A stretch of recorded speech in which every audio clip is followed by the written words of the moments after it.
আসসালামু আলাইকুম everyone, welcome to অরণ্য রান্নাঘর। এই গরমে মন প্রাণ কলিজা ঠান্ডা করবে ডাবের এই ঠান্ডা ঠান্ডা পুডিং। গরমে রিফ্রেশিং এই ঠান্ডা ঠান্ডা পুডিংটা থাকলে আপনার মন আর কোনো কিছু চাইবে না।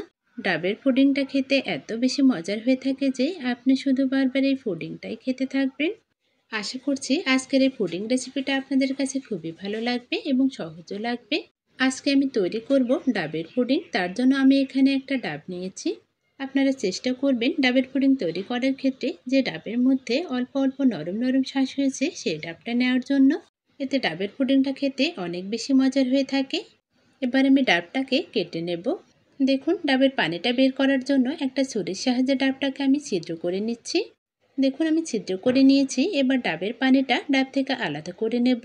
তার জন্য একটা পাত্রে সম্পূর্ণ ডাবের পানিটা আমি আলাদা করে নেব। ডাবের পানির মধ্যে ডাব থেকে পড়া অনেক প্রকার ময়লা থাকে, তাই এই পানিটাকে আমরা খুব ভালোভাবে ছেঁকে নেব, যাতে করে ডাবের পানির মধ্যে কোনো প্রকার ময়লা না থাকে। দেখুন, আমার ডাবের শাঁসটা একটু শক্ত হয়ে এসেছে, তাই আমি একটা ছুরির সাহায্যে ডাবের শাঁসটা ছোট ছোট চিকন চিকন করে কেটে নেব। দেখুন, আমি একটা ছুরির সাহায্যে ডাবের শাঁসটা খুব ছোট ছোটভাবে কেটে নিয়েছি। এবার আমি পুডিং তৈরি করার জন্য যে ডাবের জলটা ছেঁকে রেখেছিলাম সেই ডাবের জলের মধ্যে 1 চা চামচ পরিমাণ আগার আগার পাউডার দিয়ে দিচ্ছি। আমি এখানে 2 কাপ পরিমাণ ডাবের জল নিয়েছি। এর জন্য আমার 1 চা চামচ আগার আগার পাউডার দিতে হবে। আগার আগার পাউডার কোনো তরল জিনিসকে জমাতে সাহায্য করে। এই আগার আগার পাউডারটা ডাবের জল ঠান্ডা থাকা অবস্থায় মিশিয়ে নিতে হবে, তা না হলে দলা পেকে যেতে পারে। এবার আমি মিষ্টির জন্য 3 টেবিল চামচ চিনি দিয়ে দিচ্ছি। যেহেতু ডাবের জলটা একটু মিষ্টি আছে, তাই আমি এখানে মাত্র 3 টেবিল চামচ চিনি দিয়ে দিচ্ছি। এবার আমাদের অনবরত নাড়াচাড়া করে ডাবের জলটা কিছুক্ষণ রান্না করে নিতে হবে। কিছুক্ষণ নাড়াচাড়া করার পর দেখা যাবে ডাবের জলটা অনেকটা ঘন হয়ে এসেছে। ডাবের জলটা খুব বেশি জাল করার প্রয়োজন নেই। 2-1টা বলক আসলে ডাবের জলটা নামিয়ে নিতে হবে। দেখুন, আমার ডাবের জলটা রান্না করা হয়ে এসেছে। এবার আমি ডাবের জলটাকে নামিয়ে নিচ্ছি। পুডিং তৈরি করার জন্য ডাবের জলটাকে একটা পাত্রে সেট করতে হবে। তার জন্য আমি এখানে একটা গোল স্টিলের বাটি নিয়েছি। গরম থাকা অবস্থায় ডাবের জলটা বাটির মধ্যে দিয়ে দিতে হবে, কোনো প্রকার ঠান্ডা করা যাবে না। এবার কুচিয়ে রাখা ডাবের শাঁসটা উপর থেকে ছড়িয়ে দিচ্ছি। অল্প অল্প করে ডাবের শাঁসটা উপর থেকে ছড়িয়ে দিচ্ছি। একবারে ডাবের শাঁসটা দেওয়া যাবে না, খুবই অল্প করে আলতো হাতে ডাবের শাঁসটা উপর থেকে ছড়িয়ে দিতে হবে। এবার আমি একটা কাঁটা চামচের সাহায্যে ডাবের শাঁসটা খুব ভালোভাবে সেট করে নিচ্ছি। ডাবের পুডিং রেসিপিটা যদি আপনাদের কাছে একটু ভালো লেগে থাকে তাহলে অবশ্যই আমার পেজ ফলো করতে ভুলবেন না। দেখুন, আমার ডাবের শাঁসটা খুব সুন্দরভাবে সেট করে নিয়েছি। এবার আমি ডাবের পুডিংটা ঠান্ডা করে নেব। ঠান্ডা হওয়ার পর নর্মাল ফ্রিজে 3 থেকে 4 ঘন্টা রেখে দেবো। এর মধ্যে পুডিংটা খুব ভালোভাবে সেট হয়ে যাবে। দেখুন, আমার পুডিংটা খুব ভালোভাবে জমে গিয়েছে। এবার আমি পুডিংটাকে খুব সাবধানতার সাথে বোল্ড আউট করে নেব। বাটির উপরে একটা থালা রেখে খুব সাবধানতার সাথে পুডিংটা আমি বোল্ড আউট করব। যেহেতু পুডিংটা অনেক বেশি নরম তুলতুলে হয়, তাই এই কাজটা আমরা খুবই সাবধানতার সাথে করব। দেখুন, আমার পুডিংটা মাশাআল্লাহ কতটা সুন্দর হয়েছে, কোনো প্রকার ভেঙে যায়নি। এবার আমি পুডিংটাকে পরিবেশন করব। তার জন্য একটা চাকুর সাহায্যে কেটে নিচ্ছি। বলে বোঝানোর কিছু নেই, আপনারা নিশ্চয়ই দেখেই বুঝতে পারছেন ডাবের পুডিংটা কতটা নরম তুলতুলে হয়েছে। খেতেও মাশাআল্লাহ অনেক মজার ছিল। যত রকমের পুডিংয়ে আপনি খেয়ে থাকুন না কেন, আপনার কাছে সব থেকে সেরা এই ডাবের পুডিংটাই মনে হবে। আশা করছি আজকের এই ডাবের পুডিং রেসিপিটা আপনাদের কাছে খুবই ভালো লেগেছে। আজকে আমি তৈরি করে দেখাবো ডাবের মিল্ক পুডিং। এই পুডিংটা খেতে এত বেশি মজার হয়ে থাকে যে এক নিমিষেই মন প্রাণ কলিজা ঠান্ডা হয়ে যাবে।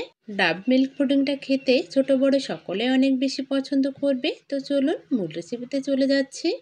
ডাবের মিল্ক পুডিংটা তৈরি করার জন্য আমি প্রথমে ডাবের পানি দিয়ে জেলি তৈরি করে নেব। তার জন্য আমি এখানে একটা ডাব নিয়েছি। এবার আমি ডাবটাকে কেটে নেব। দেখুন, ডাবের পানিটা বের করার জন্য একটা ছুরির সাহায্যে ডাবটাকে আমি ছিদ্র করে নিচ্ছি।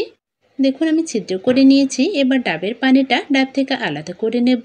তার জন্য একটা পাত্রে সম্পূর্ণ ডাবের পানিটা আমি আলাদা করে নেব। ডাবের পানির মধ্যে ডাব থেকে পড়া অনেক প্রকার ময়লা থাকে, তাই এই পানিটাকে আমরা খুব ভালোভাবে ছেঁকে নেব। আমি পুডিং তৈরি করার জন্য যে ডাবের জলটা ছেঁকে রেখেছিলাম সেই ডাবের জলের মধ্যে 1 চা চামচ পরিমাণ আগার আগার পাউডার দিয়ে দিচ্ছি। আমি এখানে 2 কাপ পরিমাণ ডাবের জল নিয়েছি। এর জন্য আমার 1 চা চামচ আগার আগার পাউডার দিতে হবে। আগার আগার পাউডার কোনো তরল জিনিসকে জমাতে সাহায্য করে। এই আগার আগার পাউডারটা ডাবের জল ঠান্ডা থাকা অবস্থায় মিশিয়ে নিতে হবে, তা না হলে দলা পেকে যেতে পারে। এবার আমি মিষ্টির জন্য 3 টেবিল চামচ চিনি দিয়ে দিচ্ছি। যেহেতু ডাবের জলটা একটু মিষ্টি আছে, তাই আমি এখানে মাত্র 3 টেবিল চামচ চিনি দিয়ে দিচ্ছি। এবার আমাদের অনবরত নাড়াচাড়া করে ডাবের জলটা কিছুক্ষণ রান্না করে নিতে হবে। কিছুক্ষণ নাড়াচাড়া করার পর দেখা যাবে ডাবের জলটা অনেকটা ঘন হয়ে এসেছে। ডাবের জলটা খুব বেশি জাল করার প্রয়োজন নেই, দু একটা বলক আসলে ডাবের জলটা নামিয়ে নিতে হবে। দেখুন আমার ডাবের জলটা রান্না করা হয়ে এসেছে। এবার আমি ডাবের জলটাকে নামিয়ে নিচ্ছি। নামানোর পর জেলিটা সেট করার জন্য একটা প্লেটের ওপর ডাবের জলটা দিয়ে দিতে হবে। অবশ্যই গরম অবস্থায় ডাবের জলটা ঢেলে দিতে হবে, ঠান্ডা হলে চলবে না। দেখা যাবে 20 থেকে 30 মিনিট ঠান্ডা হওয়ার পরে জেলিটা সেট হয়ে যাবে। দেখুন আমাদের জেলিটা তৈরি হয়ে এসেছে।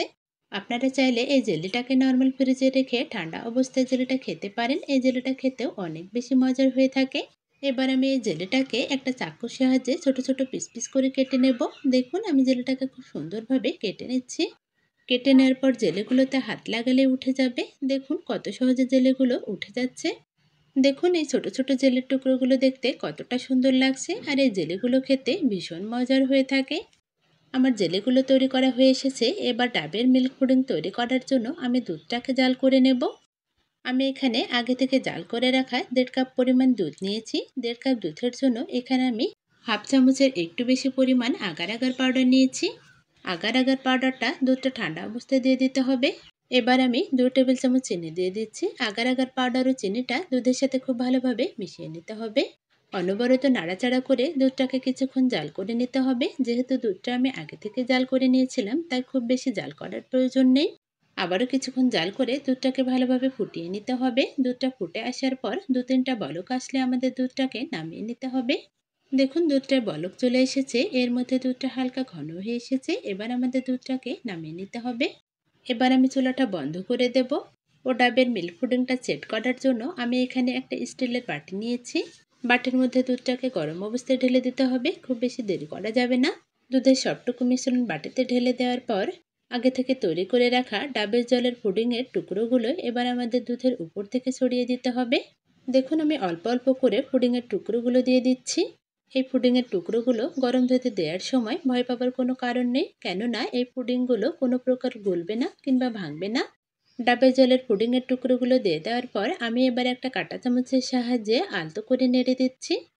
এতে করে জেলিগুলো সব জায়গায় সমানভাবে ছড়িয়ে যাবে।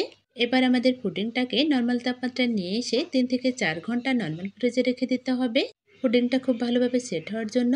দেখুন আমাদের পুডিংটা খুব ভালোভাবে সেট হয়ে এসেছে। এবার আমি একটা চাকুর সাহায্যে বাটি থেকে পুডিংটাকে আলাদা করে নেব। একটা চাকুর সাহায্যে পুডিংয়ের চারপাশে আলতো করে ঘুরিয়ে নিতে হবে, এতে করে পুডিংটা বোল্ড আউট করতে সুবিধা হবে। এবার আমি পুডিংয়ের বোলের উপরে একটা প্লেট রেখে খুব সাবধানতার সাথে পুডিংটা আলাদা করে নিচ্ছি। যেহেতু পুডিংটা খুবই নরম তুলতুলে হয়ে থাকে, তাই এই কাজটা আমরা খুবই সাবধানতার সাথে করব। এবার আমি আপনাদের সাথে পুডিংটা কেটে শেয়ার করছি।